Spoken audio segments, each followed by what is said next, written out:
A fearsome villain creates a foolproof plan to steal the moon, not knowing he's about to meet three orphans who will change his life forever. That is why today on The Summarizer, Despicable Me. The story starts in Egypt where everything seems normal as a group of tourists enjoy their visit. But due to an accident, they discover that one of the pyramids is fake because someone has stolen the original. Because of this, countries around the world are guarding their famous monuments with lots of security to stop any other villains from pulling a similar heist. Meanwhile, we meet Gru, who's walking down the street and sees a kid crying over a lost ice cream. So he gives him a balloon shaped like a dog, only to pop it in his face seconds later, because Gru is really a villain who loves to cause trouble. Then he freezes the people at a cafe to skip the line, drives a super weird vehicle, and arrives at his house, which is the darkest and creepiest in the neighborhood. When he gets home, he threatens his neighbor since his dog has been wandering in his yard, then reunites with his scary pet for lunch. But they're interrupted by three girls selling cookies. To avoid talking to them, he pretends to be the answering machine. Next, he gets a call from Dr. Nefario, who's super disappointed because someone stole an Egyptian pyramid, making other villains look like total losers. Hearing this, Gru heads to a secret place in his house filled with minions, these quirky yellow pill-like creatures who work for him in what looks like a massive lab. They all gather around Gru, making him feel like a celebrity. This is the perfect moment for him to announce his next big plan, one that's even bigger than stealing the pyramids. Brains they need to organize to get a top-secret shrink ray that will help them pull off the heist of the century, stealing the moon. For a moment, everyone's excited, but Dr. Nefario quickly points out how expensive it would be, so Gru decides to get another loan from the bank. Meanwhile, the three cookie-selling girls named Margot, Edith, and Agnes return to the orphanage where they're treated badly by the lady in charge. On his way to the bank, Gru gets a call from his mom, who wants to congratulate him for stealing the pyramid, but she mocks him when she finds out he didn't do it. Gru then arrives at the Bank of Evil, hidden away to meet with the director and pitch his plan. A flashback shows him as a kid, dreaming of going to the moon, only to be mocked by his mom. There, he meets a weird guy named Vector, who tries to impress Gru by saying he's also there for a loan to commit big crimes. Gru ignores him and tries to get away. Minutes later, he presents his moon-stealing idea to the director, who likes it but immediately asks for the shrink ray, and since Gru doesn't have it yet, he gets no loan. Director says there are younger, more efficient villains like Vector, who's actually the pyramid thief. He tells Gru to come back for the loan once he has the shrink ray, so now Gru leaves super annoyed and freezes Vector's head in anger. Days later, somewhere in the world, successful tests are run with the shrink ray, making an elephant tiny. But our hero shows up with some minions to steal it and rushes out. Sort of, because his plan is foiled when Vector uses a high-tech machine to steal the shrink ray, sparking a chase that ends with Vector winning. That night, the three orphans pray for someone good to adopt them soon, because they don't want to stay at the orphanage. The next day, Gru disguises himself to sneak into Vector's fortress and steal the shrink ray. Gru tries over and over again, but keeps getting hurt by Vector's security measures. Later, he sees the three orphans easily get into the fortress, so this gives him a new idea. He asks his trusted scientist to make robot cookies and then goes to the orphanage to adopt the three girls. He presents his adoption request, helped by the minions who write a flawless letter, and convinces the lady in charge with his speech. The three girls are thrilled to meet their new parents, but are disappointed when they see Gru, except the youngest who runs to hug him. Meanwhile, Vector is playing with the shrink ray, shrinking everything, when he gets a mysterious call asking him to return it. He says he wants to take down Gru first. Later, Gru and his new daughters arrive home. They meet his ferocious pet, and he sets up a place for them to eat and go to the bathroom like puppies. He explains the house rules. Don't touch anything, don't bother him while he's working, and no loud noises ever. Then he leaves them for the next 6 hours. He heads to his secret lab to check out Dr. Nefario's new inventions, including an anti-gravity serum, while the girls accidentally find the entrance to the lab. When Gru sees the robot cookies in action, he realizes the girls are in the lab, asking about everything they see. One of them disintegrates Agnes's unicorn, and Gru sends three minions to get a new toy. They go outside dressed like a normal family but cause some chaos at the supermarket. Later, Gru finds out his new daughters made a mess at home, so he orders them to bed. The oldest says she'll never call him dad, and the youngest asks him to read a story, but he ignores them because he just needs them for his plan. At least the minions find a new toy for Agnes. The next morning, Gru asks the girls to sell the robot cookies, but it's time for their dance class, so he takes them to the dance school first. During class, Agnes makes him promise to come to the ballet recital. Then they head to Vector's fortress with a cart full of robot cookies, and the girls get inside quickly. This way, the robot cookies locate the shrink ray, disable the vault door, and make a hole in the wall so our protagonist can get in with a couple of minions. Things get tricky when the same robot cookies accidentally seal the hole, wrapping them inside and causing a bit of chaos. Luckily, Gru takes control and decides to escape through the front door. As they run, they bump into Vector, so they detour through a ventilation duct and accidentally fall into the same room as him. Miraculously, they manage to get out without being seen. On the way home, the girls spot an amusement park and beg Gru to go. At first, he doesn't want to, but then agrees, thinking it's the perfect way to ditch them since he doesn't need them anymore. But his plan fails because the girls are too young and need an adult to ride the roller coaster. Soon after, Agnes sees a giant unicorn plushie and begs for it. The girls hit the target, but the vendor says they had to knock it down, so he doesn't give them the prize. Gru decides to smash the place to grab the unicorn by force and make little Agnes happy. The best part is, he ends up having fun with them all afternoon. But when they get home, Dr. Nefario is furious because Gru shouldn't be getting distracted from his mission. Just then, Gru makes a video call to the director of the Bank of Evil to tell him he got the shrink ray and explains his plan, but the girls interrupt the presentation. This messes things up so much that the director denies the loan, saying Gru is old, distracted, and not as capable as the younger villains, reminding Gru of all his childhood traumas caused by his mom. With no other choice, Gru gathers the minions to tell them what happened and that they don't have enough money for the moon heist. Luckily, the three girls hear this and give him all their savings to help out. Seeing this, the rest of the minions chip in with their belongings, so they all start working with cheap, recycled materials and anything they can find to build the rocket. Time passes with their daily routine, and Gru starts to enjoy having the girls around. Unfortunately, Dr. Nefario doesn't like this relationship since it's distracting Gru from the original plan. Meanwhile, the director of the Bank of Evil meets with his son, who turns out to be Vector, whose real name is Victor. His dad scolds him for losing the shrink ray, and Victor promises to get it back soon. Instead of perfecting his plan, Gru agrees to read a bedtime story to please his adoptive daughters. At first, he's reluctant, but he ends up enjoying the moment with them. After leaving their room, the scientist reminds Gru that he's scheduled to go to the moon in 48 hours. Gru tries to convince him to delay the launch since it coincides with the girls' ballet recital, but he can't change his mind. The next day, Gru is having tea with the girls when the orphanage lady shows up to take them back. She says she got Gru's letter, and even though Gru is confused, he lets them go. This is actually Dr. Nefario's doing to force Gru to focus on the plan. Over the next few days, our favorite villain feels really sad about being separated from the girls. Still, he prepares for the mission, and when the launch time comes, one of the minions slips the ballet recital ticket into Gru's pocket. As the countdown ends, the rocket takes off successfully. Vector shows up at the right moment to try and stop them, but Gru knocks him out with a magnetic gun. So now Gru reaches the moon and uses the shrink ray to reduce it to the size of an orange. He's thrilled until he sees the ballet recital ticket floating around. Realizing he still has time to make it, he speeds back while the girls hold on to hope he'll show up in the audience. Dr. Nefario discovers the shrink ray's effect is temporary, so he tries to contact Gru, but can't reach him, so he decides to find Gru quickly. The ballet recital starts, and Vector mysteriously shows up in the audience. Luckily, Gru lands just in time and rushes in, only to find the show has ended. In the reserve seat, he finds a note from the girls, which is actually from Vector, revealing he's kidnapped the girls in exchange for the moon. Gru rushes back to his mansion and hands over the moon. The problem is Vector decides to keep the girls for a bit longer, infuriating Gru.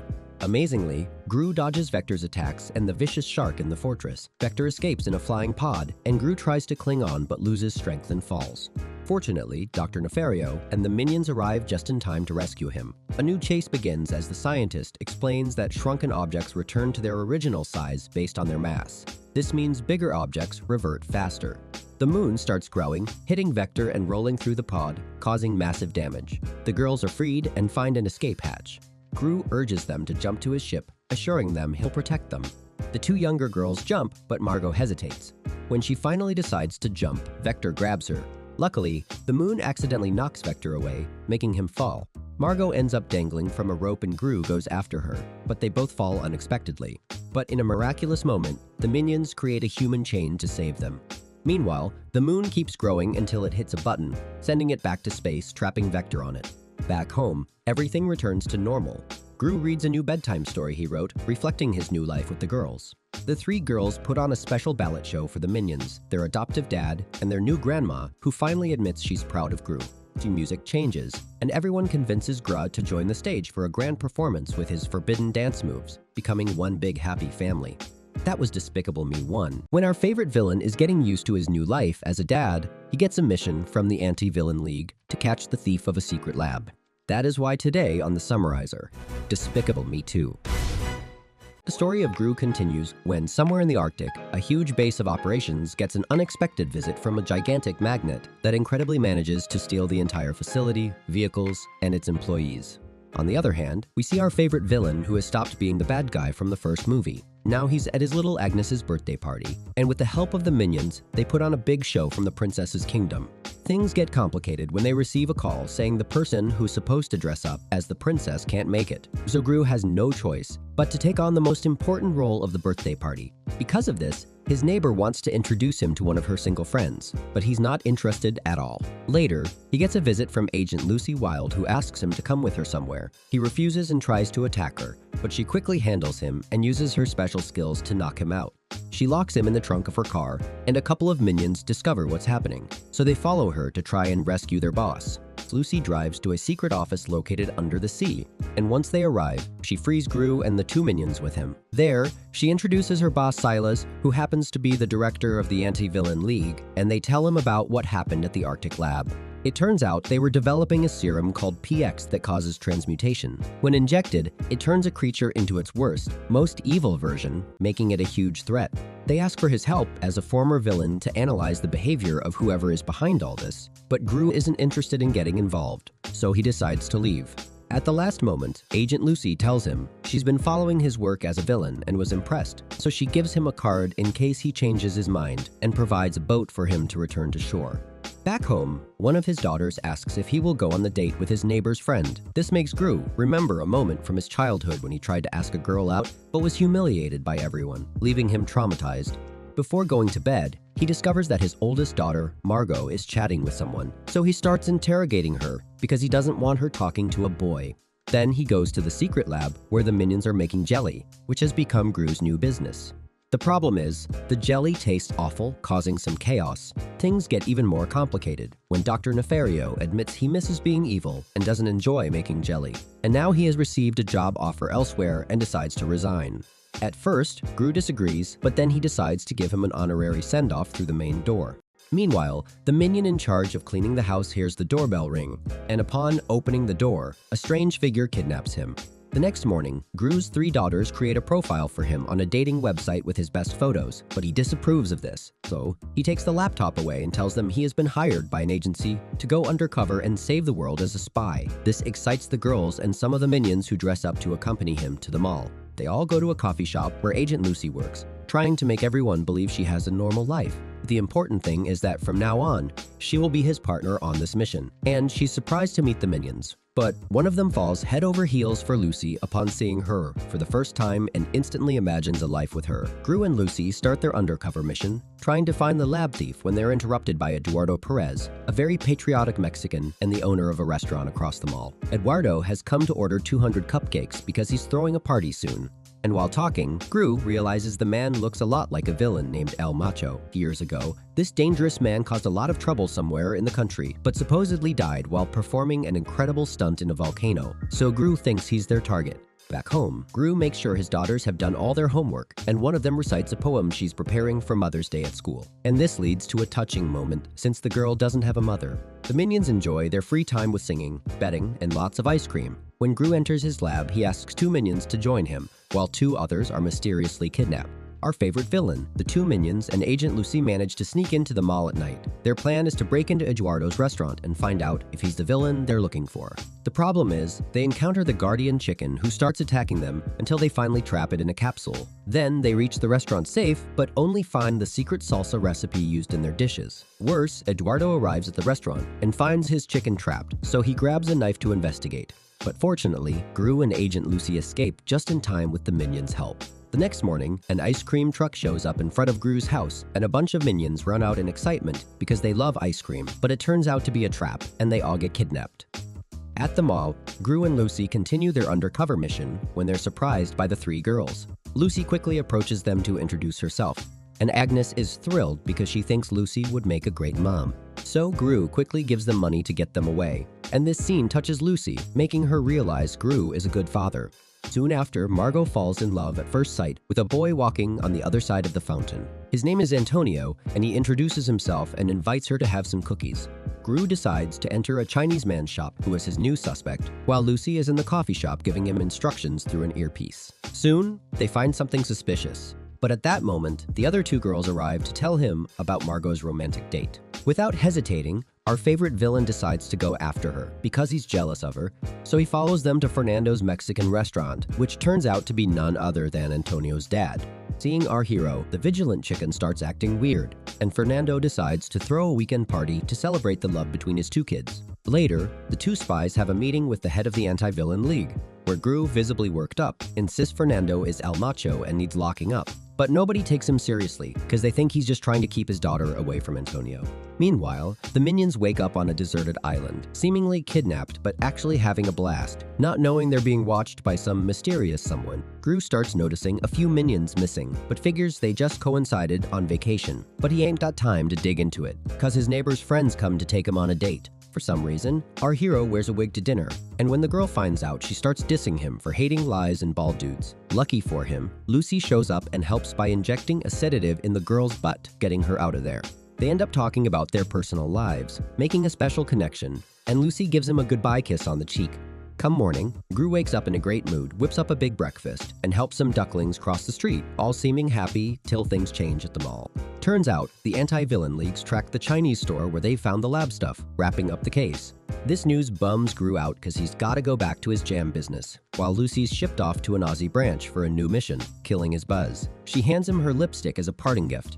This instantly changes his mood. His attitude shows he's gone back to being a villain, because he's sad, confessing to Agnes that he's in love with Lucy, but it's too late. Still, he decides to call her, preps what to say, but chickens out last minute and burns the phone. Meanwhile, the minions keep having a blast on Vacai till two of them are lured to some kind of lab, injected with a substance and turned into something ugly. Gru's got no choice but to hit up Fernando's party and tries his best to keep Margot away from Antonio, but fails, feeling down at a table till Fernando cheers him up, saying they're both survivors and more alike than he thinks. Suspicious still, Gru tails him till he discovers the Mexicans got a secret lair, cracking the musical password to get in. Meanwhile, Lucy's en route to Australia when she starts seeing Gru's face everywhere, realizing she's in love with him and decides to pop the plane's emergency door to head home. When our hero enters the lair, he finds out Fernando's none other than El Macho, with the biggest shock being Dr. Nefario's working for him, turning the minions into an army of wild, indestructible creatures. El Macho tells him he admires his villainy from before and wants to team up to be the world's top villains. Gru plays along while trying to escape, but El Macho sends one of the transformed minions after him. And now he freezes Antonio before leaving with his daughters. Hours later, Lucy arrives at the mall, distracted by Fernando, who offers to help but already knows she's with the anti-villain league, so he kidnaps her. Luckily, Dr. Nefario sneaks a call to our hero, telling him what's up, and Gru immediately springs into action, ready to do anything to get back the love of his life. Little does he know, one of the transformed minions has made it to his house, going after his daughters. But Agnes manages to stun it with her screams. Just in time, Dr. Nefario saves him by turning it back to normal with a secret antidote, mixing it into jam for a mass cure. Meanwhile, Gru heads for his new enemy's fortress with the last two minions, disguising them as evil creatures, and luckily getting in fast by making it look like he's their prisoner. But soon, they're found out, causing big trouble as they're chased by these beasts. They all start running like crazy, till they reach the fortress roof, getting cornered until a real miracle happens. Dr. Nefario and the girls show up in a ship with the antidote, using a big jam gadget to blast them and easily get all the minions back.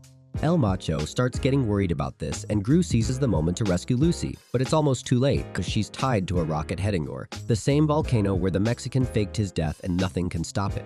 Now that El Macho's lost the button to set off the rocket, he takes the last potion left, transforming into a huge, indestructible beast with the intent to take down Gru. In this final battle, our favorite villain uses Lucy's lipstick, which turns out to be a laser gun, and his trusty scientist knocks him out for good. Quickly, Gru races to find his true love, but unfortunately, the store's vigilant chicken gets back at him by hitting the red button, launching the rocket towards the volcano. Along the way, our hero manages to free the girl, and they plan a date. This gives them the motivation they need to survive, and 147 days later, they're all in a beautiful forest having a romantic musical number, cause it's our favorite villains and the anti-villain agent's wedding day. Everyone celebrates happily. Margot gathers the courage to recite a Mother's Day poem, and then they start dancing with their best forbidden moves at an amazing party like one big, happy family. That was Despicable Me 2. Gru gets kicked out of the anti-villain league, has to deal with a powerful diamond thief, and discovers he has a twin brother with aspirations to be a big-time criminal. That is why today on the Summarize, Despicable Me 3. Gru's story continues with a TV report about an old 80s show that ruled in 1985 called Evil Brat, starring a kid of the same name who was a prodigy and a criminal. His fame was huge until Hollywood canceled him as he grew into a teen, losing his stardom. Now, years later, Brat still sports the same look despite being over 30. He's become a real villain, using his slick dance moves to sneak onto a cargo ship while Silas and his team sense something's up. Luckily, Gru, Lucy, and a couple of minions are deep-sea diving, aiming to handle the situation. Back on the ship, Brat's forbidden dance moves lead him to the vault, where he grabs a massive diamond. Using a Rubik's Cube, he dodges the military and with magical bubblegum, sends the ship airborne. Meanwhile, the minions end up flying onto a beach where two cute girls ask if they're okay, and it seems like love at first sight. At the same time, Gru manages to board the ship and faces off with Brat in a showdown of gadgets until Gru resorts to a water pistol, thanks to his daughters. They end up in a brawl, but Gru manages to snatch the diamond. The problem is Brat uses a magical keyboard to strip him down and float him away with the gum. When the military arrives, the villain escapes, and Gru is left embarrassed as people mock him and snap photos. The next day, Gru and Lucy head to a secret anti-villain league meeting, where Silas announces his retirement and introduces the new boss, Valerie Da Vinci, a stern and controlling woman. Valerie immediately demands Gru, furious that he let Brat escape, firing him on the spot. Lucy defends him, saying she'll quit too because she won't leave him, and they're both out of the organization. They return home disappointed, finding the door ajar. Gru is on edge, expecting the worst, but they're kidnapped before they can defend themselves. Fortunately, it's a surprise from their three daughters who've planned a romantic honeymoon-like evening, complete with music and gross gummy soup. The girls are thrilled their parents are secret agents and ask about their latest adventures. Gru tells them what happened, and the girls are disappointed they don't have parents with normal jobs. Later, Gru meets with all the minions, who hope they'll go back to being villains as usual. But Gru insists they stay on the straight and narrow. It turns out Dr. Nefario was accidentally frozen in carbonite, and they need him for a crime. In response, the minions put on a presentation, comparing the good old days of villainy to their current boring lives. But it's not enough to convince Gru, who's set on staying out of trouble. This sparks a big argument, and all the minions decide to quit. Well, except for two who decide to stay by Gru's side and now manage his lab. Meanwhile, in Paris, Monsieur Pompo arrives on police orders to secure the city's most beautiful diamond. Suddenly, he starts darting the security guards, claiming they've been fooled, revealing it's actually Brat disguised, who steals the jewel without getting caught. That night, Lucy tries to lift Gru's spirits, feeling like a failure, assuring him everything's okay. In the street, the minion army encounters a suited man trying to find Gru's house, but they won't help him because they want nothing to do with their old boss. At dawn, Gru finds Agnes selling her favorite toys to help since he's unemployed. The suited man returns, revealing his father recently died, and he has a twin brother who wants to reconnect. Gru doesn't believe him since his father died years ago, but the stranger shows him a baby photo, making him start to doubt. He seeks out his mother, who confirms it's true. They split the babies like in The Parent Trap. Thanks to this, Gru's family flies to an island where they find a grand, flashy mansion belonging to the lost twin, filled with pigs, and they have a heartfelt reunion. Gru's brother is named Drew, with a big blonde mane and a great sense of humor, warmly greeting Lucy and the girls while the minions have a blast with the butler. Turns out, Drew's a millionaire with dozens of cars and planes, but none of it convinces our favorite villain, suspicious that something's off. Lucy convinces him to give it a chance, leaving the brothers alone to bond for the first time, while Brat remembers his glory days with the diamond in his possession. Hours later, the twins walk through the garden. Drew opens a secret gate, and they enter a cave with statues of their ancestors. But the best part is finding their late father's lair, known as Bald Terror, leaving Gru eager for more answers. Drew confesses to Gru that their father always admired him for following in his villainous footsteps, but was constantly disappointed in Drew for not doing the same. So now Drew asks for Gru's help to become a villain in honor of their father's memory. Gru isn't initially convinced, but changes his mind upon seeing their father's powerful car. They take it for a ride together while their family visits a lively village festival, testing Lucy's mothering skills. Meanwhile, Agent Lucy convinces Margot to dance with a rejected boy, but things quickly go awry when she loses track of the other two girls. They end up in a shop where the owner claims unicorns are real, sparking excitement in the youngest girl who dreams of seeing one. Luckily, she screams in joy, helping Lucy locate her. The brothers make a pit stop to rob a candy store against Gru's reluctance, getting caught by the police who start chasing them. So now Gru takes charge of the car to ensure their escape. Meanwhile, the minions are tired, hungry, and unsure of what to do, so they decide to chase a pizza delivery guy and get into trouble with the guards. They seek refuge in a place and accidentally end up on a talent show stage where they must improvise a performance. The audience cheers for them, but they're still in trouble as the police surround them. At the beach, Drew is excited about continuing a life of crime and convinces Gru to join him, so Gru suggests stealing the world's best diamond. Back at home, the twins dress up as each other, but it doesn't go over well with their family, although it's clear they get along. Agnes tells Gru she's excited and convinced she'll find a unicorn. Praying for it to happen quickly, Gru decides to go after her to explain unicorns aren't real, but regrets it as he doesn't want to disappoint her. The minions end up in prison, but quickly adapt. One of them reminisces about their adventures with Gru and convinces the others to join him in escaping. Meanwhile, Brat, dancing 80s style and in possession of the giant diamond, plots revenge while watching his old TV episodes. The younger sisters set out into the forest with all the sweets they can carry, setting a trap to lure a unicorn. Gru briefs his novice brother on the plan, explaining the security measures at Brat's mansion and assigning him as the getaway driver while he steals the diamond. Initially hesitant, Drew eventually agrees and they quickly suit up to begin the mission. At the same time, Lucy helps Margot fend off a love-struck loser, causing some friction with the boy's mother and proving she can be a protective mom. Lucy notices the twins heading out in the boat and suspects they're up to something. The other two girls are surprised to find a creature eating their sweets, a small goat with a single horn. For some reason, Agnes is convinced it's a real unicorn. As the brothers approach Brat's house, Gru imagines returning the diamond to the Anti-Villain League to reclaim his job, but keeps this from his twin. They embark on their mission, and the novice villain disobeys Gru to get involved. Scaling a perilous wall, things get dicey, but miraculously, they survive. Gru takes the lead while Drew complicates the mission, but they manage to break in, with Gru giving his twin the confidence to carry on. In prison, the minions secretly scheme and manage to escape unnoticed by the police and other inmates. Inside Brat's mansion, the twins spot him sleeping with the diamond, accidentally waking him, but he mistakes it for an alarm. Continuing onward, they find a room full of the actor's toys, a gum factory, and the twin decides to steal a pair while they follow their rival. This complicates the mission again as Brat discovers them, but the novice manages to trap him with his magical gum. They're pursued by robot toys, both ending up outside and falling, miraculously rescued by Lucy in a helicopter. Drew tells Lucy his plan to regain his job at the Anti-Villain League, but Drew disagrees, feeling used and lied to for personal gain, causing a rift between them. Back home, Agnes tells Gru she found a unicorn, and he decides to tell her the truth. It's just a goat, trying to teach her a life lesson, but she continues to believe in magic. Lucy, genuinely happy to be home, takes the diamond and boards the girls onto a plane, falling into a trap as it turns out to be Brat in disguise, with the real Lucy kidnapped. Gru seeks out his twin brother, they reconcile, and together rescue the girls, joined by the minions to form a super squad. Brat quickly returns to Hollywood with vengeance, causing chaos and destroying the iconic sign, leaving the girls on a building's peak to execute his plan of trapping the city in a giant gumball. Lucy goes after the girls, while the twins battle Brat's giant robot, including mini robots, in an epic clash, until Drew manages to get inside and disable it just as Brat is about to harm his brother. The minions unite to destroy the massive gumball over the city, and in an epic dance battle, Gru defeats Brat, sending him flying far away with his own tricks. Soon after, the brothers reunite with their family and the minions, restoring Hollywood and becoming a happy, effective team once again.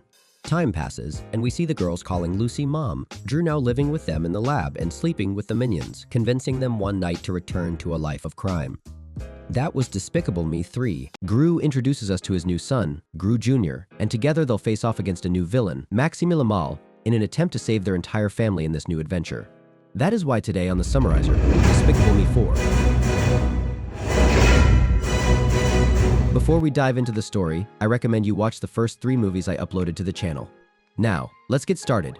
The movie kicks off with Gru speeding in a luxurious, latest model car, standing out in the traffic. It seems like today there's a reunion for villain alumni from the class of '85. When Gru gets out of the car, he's not alone. He brought along 3 of his minions who aren't exactly behaving, so Gru asks them to calm down and blend in. They quickly get into their fancy mission mode, ready to take down a notorious criminal named Maxime. At the event, they encounter various villains and old acquaintances of Gru, creating a tense atmosphere filled with old rivalries. The minions, however, get easily distracted by a giant jelly in the center of the room. After they start eating it, one of them gets trapped inside, so they have to rescue him by devouring the jelly. Meanwhile, Gru comes face to face with Maxime, who introduces him to his girlfriend, Valentina, the popular girl from their old class. Maxime questions how a villain with so much potential ended up like this, sparking a tense conversation that takes us through the characters' lives. The event's director then announces that the Golden Trophy will be awarded to one of the best students from the class of '85, and the winner is Maxime Lamal. When Maxime goes on stage to give his speech, he surprises everyone with his obsession with cockroaches and his new job merged with a cockroach. The minions, both shocked and amused, make fun of him, and one of them even pulls out a bug spray, ready for anything. But now Maxime argues with Gru, and Gru tells him he's under arrest by the AVL, the Anti-Villain League, leading to a great fight until Gru finally captures him. Before being taken to jail, Maxime curses Gru, saying he'll be back and that the AVL won't always protect him. Back home, Gru brings the monthly groceries, and the girls welcome him warmly. Agnes proudly shows off that she has tamed Lucky, but instead of sitting, the goat poops. Lucy, happy to see Gru, asks if he brought the milk. He confirms, mentioning he bought magnesium powder milk among other things, but not the regular kind. Gru looks at his gathered family but notices someone important missing, his little son Gru Jr. The baby doesn't have a good relationship with his dad. To please him for now, Gru buys him a candy, but the baby doesn't like the taste and smears it all over his dad, so Gru calls the minions to clean up the mess. At that moment, Silas Ramsbottom knocks on the door. The minions make fun of his last name, but Silas is there because Maxime, before escaping, promised to come back for Gru and make him suffer. With no other choice, the family has to move to a secret shelter, and obviously the girls aren't happy about it, though Gru assures them they'll be fine. Agnes is sad that Lucky can't come with them, so she gives him to one of the AVL agents and asks him to take good care of him. During the trip, Ramsbottom mentions they're heading to Mayflower, an extremely boring place where they'll never be found. While the girls miss their friends, the minions waste no time annoying the driver, who ends up threatening them with his AVL record. Upon arriving in Mayflower, the family is surprised to see mansions and prestigious families, although their assigned house is small and cold. Despite this, Gru assures them it's a safe place to live. While Agnes sees a candy machine, one of the minions tries to get some but gets stuck. Now the family has to start from scratch and use new names. Gru will be Chewy Sikorsky and sell solar panels. Lucy will be Petunia, a hairstylist. Edith will be Bread, Agnes will be Brittany, and Margot will be Berenice. Silas tells Gru they must not stand out and must behave well because their main mission is to stop Maxime. Meanwhile, in a dark sewer, cockroaches welcome Maxime. He celebrates and thanks the cockroaches for helping him escape. Maxime plans to get revenge on Gru by capturing his son, and while Valentina is delighted by this wicked plan, Maxime, with his new body, decides to adopt a new alias, Roach King. The next morning, the minions swim and fight among themselves while Gru, trying to cheer up his daughters, makes them a special breakfast. Agnes asks why she has to use another name and if it isn't lying, but Gru explains that this lie is a good lie. That day, Agnes and Edith have karate classes, so each goes to their respective class while Lucy works as a hairstylist, leaving Gru in charge of his son. As they leave, the minions put the baby in the car, and Gru sees his neighbor Perry Prescott and tries to bond with him, but Perry is indifferent. To get away from Gru, Perry introduces his daughter Poppy, saying he has to take her to school. Before leaving her at school, Gru tells Poppy that she'll be happy when she returns and that everything will be fine. However, as she leaves, Poppy gives Gru a sinister smile. At the AVL, the minions test various instruments like X-ray glasses, exercises, and techniques for taming dogs, aiming to defeat Maxime. Silas also asks for volunteers to experiment on and turn them into mega minions with new abilities. Meanwhile, the girls arrive at the Kung Fu dojo. Edith is excited, saying that with her positive attitude, she'll get a black belt in no time, and Agnes says she can break bricks. Before leaving, Lucy reminds them of what Gru said about their new identities. Master Sullivan asks them to form a circle and show respect, but this sensei is a bit abusive and over the top, so he doesn't get along well with our girls, making them pay the price of being new, though our girls won't let that slide. At Lucy's job, her boss is happy someone like her has arrived since all the previous employees were very lacking. At that moment, a very prominent woman comes to the spa demanding her personal stylist, but she's unavailable due to being on maternity leave. Fortunately, now there's a new worker. While washing the woman's hair, Lucy doesn't know what to do, so she starts experimenting. Mixing a few chemicals, the woman's hair starts burning, forming a sticky, flammable layer. The place fills with smoke, and Lucy escapes. In Maxime's lair, he's prepared a new weapon capable of turning people into cockroaches. Valentina finds it cute that the weapon has little antennae, but Maxime doesn't care about her compliments and prefers to start his plan with his roach ship, ensuring this revenge will be amazing. In the afternoon, Gru picks up Margot while spending time with his son, trying to gain his trust by buying him some bright-colored balloons. But when Gru tries to take a sip of his coffee, the baby pops one of the balloons, startling Gru, and then does it again, scaring him once more. At night, the minion trapped in the vending machine sleeps peacefully until the other minions, to annoy him, take out a soda, shake it, and put it back in, making a mess. Gru was taking out the trash when he saw Poppy standing there, calling him by his real name. She knew he was a supervillain and taunted him, saying it was sad to see him reduced to this. Gru didn't take her seriously, so she warned him that she owned him now and he better obey, or she'd reveal his true identity. She also mentioned a heist they had planned and threatened to expose him if he didn't comply. At the AVL, the super minions were praised and admired by everyone because they had superpowers like X-ray vision, super strength, elasticity, and more. Silas told the Mega Minions that he had a mission for them and that if it went well, they'd become his special weapon. Back with Gru, he told Perry he was still waiting for that invitation to play, but Perry was with his wife, Patsy. She greeted their new neighbors warmly, hoping they'd become friends. The next day, Perry had a tennis match and needed a partner, so Patsy suggested Gru, who accepted, boasting he was an expert at tennis. Lucy went to work, leaving Gru Jr. with his dad. At that moment, a paper drawing from Poppy fell on Gru's head, inviting him to her treehouse. With no other choice, Gru had to obey. Elsewhere, Maxime continued his search for Gru. Valentina was tired of it, and we learned why Maxime hated Gru. Years ago, at a talent show, Maxime, dressed as Boy George, wanted to sing Karma Chameleon, but when he was delayed, Gru took the stage and stole the spotlight by singing the same song. Maxime's ship was low on fuel, so they stopped at a gas station. While Valentina refueled, Maxime tried to pay, but his card was declined. Frustrated, he threatened the cashier and turned him into a cockroach as punishment. Gru's family was at the supermarket when Agnes spotted the cereal Lucky liked, feeling sad because she missed him. Lucy reassured her that things would get better and that Lucky would never forget her. While checking her list, Lucy saw the woman she had styled the previous day. Accidentally crashing her cart drew the woman's attention, who was angry and said she had to wear a hat because of Lucy's mistake. The woman chased Lucy, throwing things at her. To escape, Lucy locked her in a freezer, but the woman escaped, and Lucy had to throw some money at a worker, get in the car, and speed away as the woman chased them. Meanwhile, Poppy put on her villain costume and played Just Dance. After a while, Gru called, asking how to get up, and the only way was to use the trampoline and do some acrobatics. Gru struggled but finally made it up. Poppy introduced herself as a villain and shared her dream of becoming a feared villain, surpassing Gru's accomplishments, like when he stole the crown jewels at 11. Poppy planned to steal Lenny the honey badger, the school mascot from Gru's old school. Gru warned her that honey badgers are dangerous predators. Poppy insisted he must help her for the sake of his family, so they set off in a hot air balloon. Meanwhile, the Mega Minions tried to save people but were scared. The laser-eyed minion encouraged them to be brave and use their powers for good. The strong minion tried to stop a thief but knocked out the victim instead. The flying minion saw a worker cleaning windows about to fall but cleaned the window instead of rescuing him, and there were many failed attempts at heroism. The Mega Minions celebrated their efforts, but people insulted them for their poor performance, so Silas took them back, saying the mission failed and they should go on vacation. At the castle, Poppy was excited. She and Gru infiltrated the school while the minions watched Junior. Poppy realized her backpack had baby items instead of her infiltration tools. The minions, realizing this, came down from the balloon and informed Gru, but one minion had to stay in the balloon, which floated away. They used what they had, like a clip and pacifiers, to open a window and avoid the janitor. Poppy admired photos of villains, but Gru urged her to stay focused. They used a diaper to block the cameras and opened the headmistress's office door with a hairpin. Gru warned about the laser beams inside, but Junior crawled in and helped them get through. They found a picture of Dr. Nefario and the headmistress, possibly friends or more. They pulled a lever, and the honey badger's cage descended.